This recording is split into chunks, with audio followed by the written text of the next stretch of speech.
Assalamualaikum warahmatullahi wabarakatuh. Alhamdulillahirabbil alamin. Wassalatu wassalamu ala sayyidina Muhammadin wa ala alihi wa sahbihi ajma'in. Amma ba'd. Kaum muslimin rahimakumullah.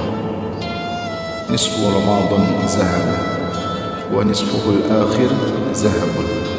Setengah Ramadan telah pergi berlalu dan setengahnya lagi adalah emas.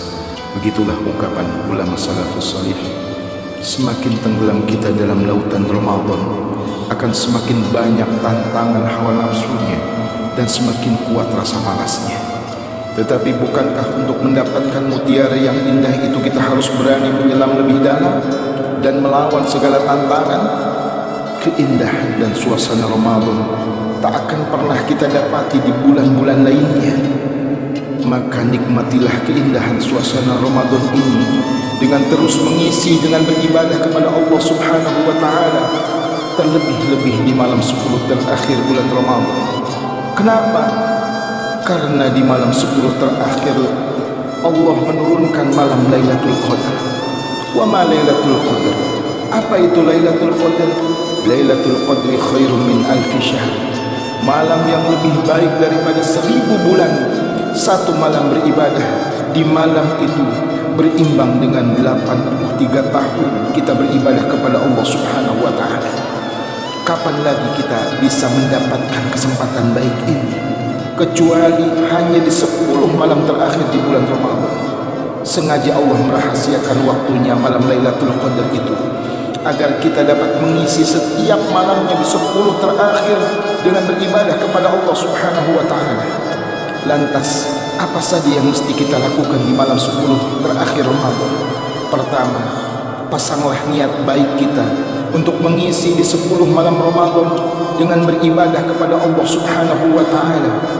Karena dengan niat yang baik, insya Allah Allah akan memberikan kekuatan, hidayah dan ma'unahnya kepada kita sehingga kita dapat beribadah dengan mudah, diberikan kesehatan dan kelancaran.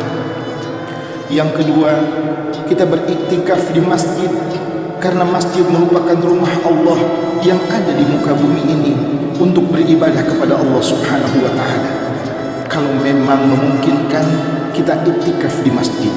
Kalau tidak memungkinkan, kita bisa jadikan rumah kita sebagai masjid untuk beribadah di malam Lailatul Qadar.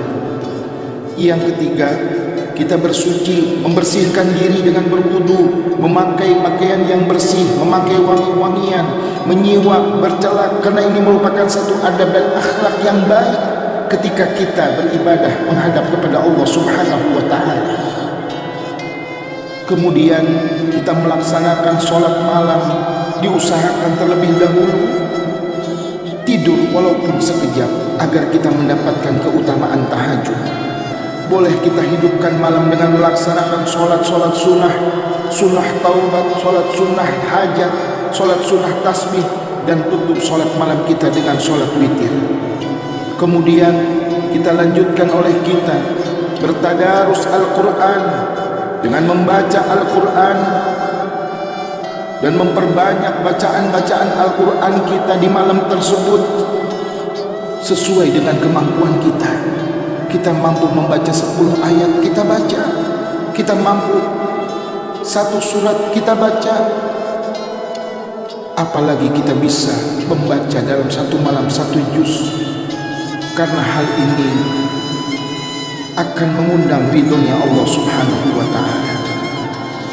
Kemudian kita bisa melanjutkan dengan memperbanyak zikir kepada Allah Subhanahu wa ta'ala. Dengan zikir apa saja, terlebih-lebih memperbanyak beristighfar kepada Allah Subhanahu wa taala.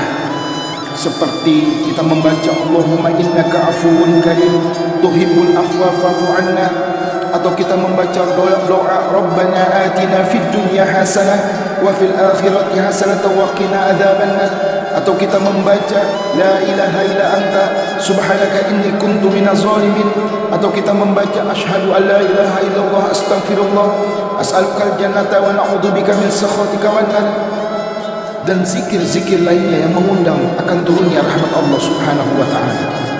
Dan yang ketujuh, setelah itu kita berdoa kepada Allah Subhanahu wa Ta'ala.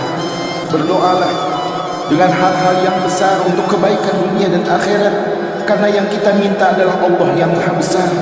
Dan jangan lupa kita berdoa untuk kebaikan bangsa kita, khususnya dan umumnya kaum muslimin seluruhnya, agar Allah memberikan keselamatan kepada kita semua dan kaum muslimin seluruhnya, dan segera diangkatnya musibah wabah penyakit ini. Amin ya rabbal alamin. Semoga kita bisa melaksanakan rangkaian ibadah kita di bulan Ramadan ini dengan sebaik-baiknya, karena keberhasilan ibadah kita di bulan Ramadan ini sangat berpengaruh kepada kesuksesan dan keberkahan hidup kita di bulan-bulan lainnya. Semangat terus dan tetap bersabar dengan ibadah di rumah. Insya Allah musibah ini akan cepat berlalu, karena doa-doa kaum muslimin meminta yang sama dengan kita semua. Amin ya rabbal alamin. Wallahu muwaffiq ila aqwamit thoriq. Wassalamualaikum warahmatullahi wabarakatuh.